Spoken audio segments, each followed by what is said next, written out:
नमस्कार, मैं Raviranjan Dixit, Patna High Court advocate. आप लोग को आज मैं बता रहा हूं कि आप लोग एफआईआर किस तरह से लिखेंगे, एफआईआर कैसे हम थाने में दर्ज करेंगे और एफआईआर अगर दर्ज ना हो तो फिर क्या प्रक्रिया हम कर सकते हैं। तो बेसिकली आप लोग ये देखते होंगे कि किसी भी थाने में आप एफआईआर करने जाते हैं तो सबसे बड़ा प्रॉब्लम ये होता है कि एफआईआर कैसे लिखें, एफआईआर में क्या क्या चीज़ बेसिक होना ही होना चाहिए। फर्स्ट इंफॉर्मेशन रिपोर्ट किसी भी क्राइम को होने पे, किसी भी इस तरह का अपराध होने पे अगर पहला हमारा जो इंफॉर्मेशन होता है जिसकी हम रिपोर्ट थाने में लिखाते हैं वही एफआईआर होती है। तो एफआईआर बेसिकली जब हम करते हैं तो उसमें कुछ चीजें हमें जरूर पॉइंट आउट करनी चाहिए कि घटनास्थल क्या है, समय क्या है, अपराध जो हुआ है उसमें किस चीज का उपयोग किया गया है आपको मारने पीटने में, उसका डेट क्या है, इसके साथ साथ जिस व्यक्ति के ऊपर आप एफआईआर कर रहे हैं उस व्यक्ति का नाम पता प्रॉपर आपको लिखना चाहिए। अगर आप नहीं जानते हैं तो फिर पुलिस इन्वेस्टिगेशन करेगी, अज्ञात के रूप में भी आप एफआईआर लिखवा सकते हैं। इसके साथ एफआईआर जो होता है उसका दो चीज होता है कि ये जो है संज्ञेय अपराध है कि ये असंज्ञेय अपराध है। अगर संज्ञेय अपराध है तो ये सब चीजें आपको जब रिटेन स्टेटमेंट के रूप में लिखकर आप अगर पुलिस थाने में जाते हैं, पुलिस को अपना जब आप एप्लीकेशन देते हैं तो अगर आपके साथ जानलेवा हमला हुआ है, कहीं चाकू से मारा गया है, रॉड से मारा गया है, सर आपका फट गया है या जिस भी हथियार का प्रयोग किया गया है उसका भी आपको जिक्र करना चाहिए एफआईआर में कि इस चीजों से हमें इस जगह पे मारा गया है। उसके साथ साथ आपको अपने सरकारी हॉस्पिटल में जहां का जुरिडिक्शन से, जहां आपका अनुमंडलीय अस्पताल है या फिर आपका वहां का जिला हॉस्पिटल है गवर्नमेंट का, वहां जाकर आपको अपनी इंज्यूरी भी डॉक्टर से मिलकर बनवा लेनी चाहिए ताकि आपको ये सपोर्ट करेगा बाद में आपकी जब कोर्ट में केस जाएगी तो। अब क्या है कि बहुत ऐसी जगहों पर जब आप जाते हैं एफआईआर करने तो थाना जो है वो एफआईआर लेना नहीं चाहती है, आपको बैठाती है, आपको जो है टरकाती है। एक प्रकार से समझिए कि आपको नहीं चाहती है कि एफआईआर करें। क्यों? क्योंकि हो सकता है कि अगला जिसके साथ आपके साथ लड़ाई झगड़े हुए हैं वो पावरफुल हो, वो जो है थाना को मैनेज किया हो, किसी ना किसी प्रकार से थाना उसके सपोर्ट में हो। तो एफआईआर अगर नहीं करती है थाना तब आप क्या करेंगे? तो सबसे पहले आप अपनी एप्लीकेशन को लिखेंगे। उस एप्लीकेशन में मैंने जो बताया वो सब चीजें आपको मेंशन करना है। डेट, ऑकरेंस कहां हुआ, आपको किस चीज से मारा गया, विपक्ष में जो है उसका नाम पता क्या है, ये सब चीजें आप जब एप्लीकेशन में लिख के आप अपनी घटना को बता के देते हैं, अगर पुलिस नहीं लेती है तब आपका दूसरा काम ये होता है कि जो एप्लीकेशन आप देते हैं उसकी एक फोटो कॉपी जिरोक्स जरूर आप करा लें और उस फोटो कॉपी को संलग्न कर एक और एप्लीकेशन आप लिखें और आप अपने जिले के एसपी को वो दें। या तो आप स्पीड पोस्ट के भी द्वारा उनको भेज सकते हैं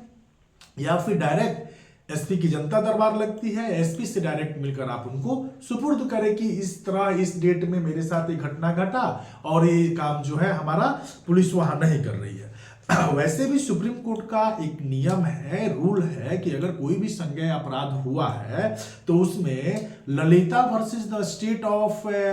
यूपी में एक जजमेंट आया है कि नहीं आपको एफआईआर लेनी ही लेनी है। बट पुलिस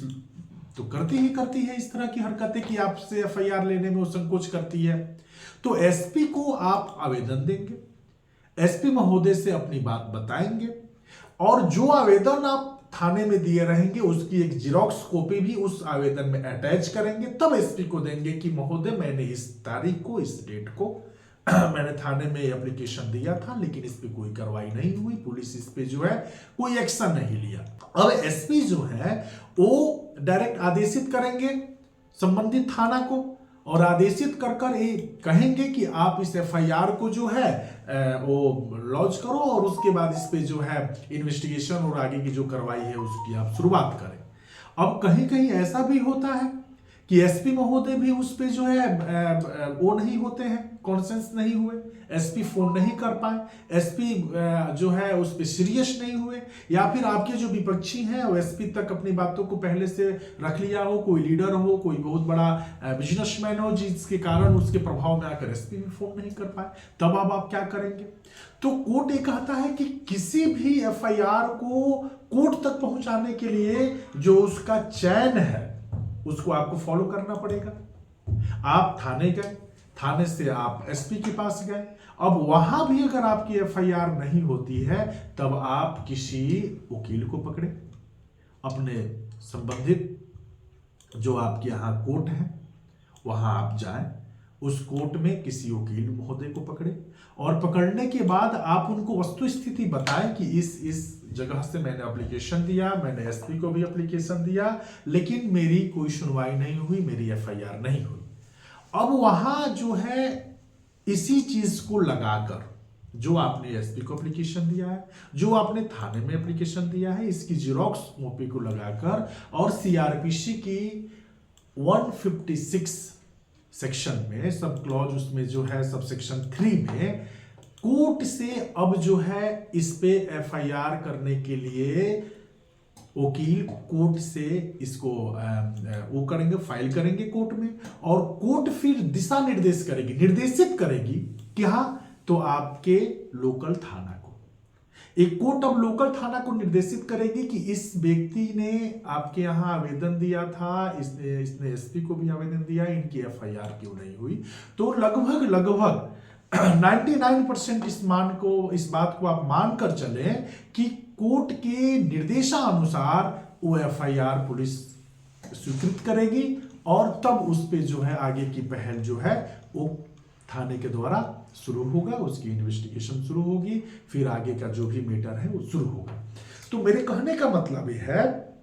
कि कोई भी ऑकरेंस होता है, कोई भी घटना होता है, तो एक आपका चयन है। आप पहले एफआईआर को बढ़िया से लिखें, एफआईआर में क्या क्या चीजें होनी चाहिए मैंने आपको बताया, आप उसको मेंशन करें, फिर उसको आप अपने लोकल थाना को दें। अगर थाना एफआईआर लेने में प्रॉब्लम करती है तो आप उसकी एक जीरोक्स कॉपी के साथ एक एप्लीकेशन लिखकर आप एसपी महोदय को दें।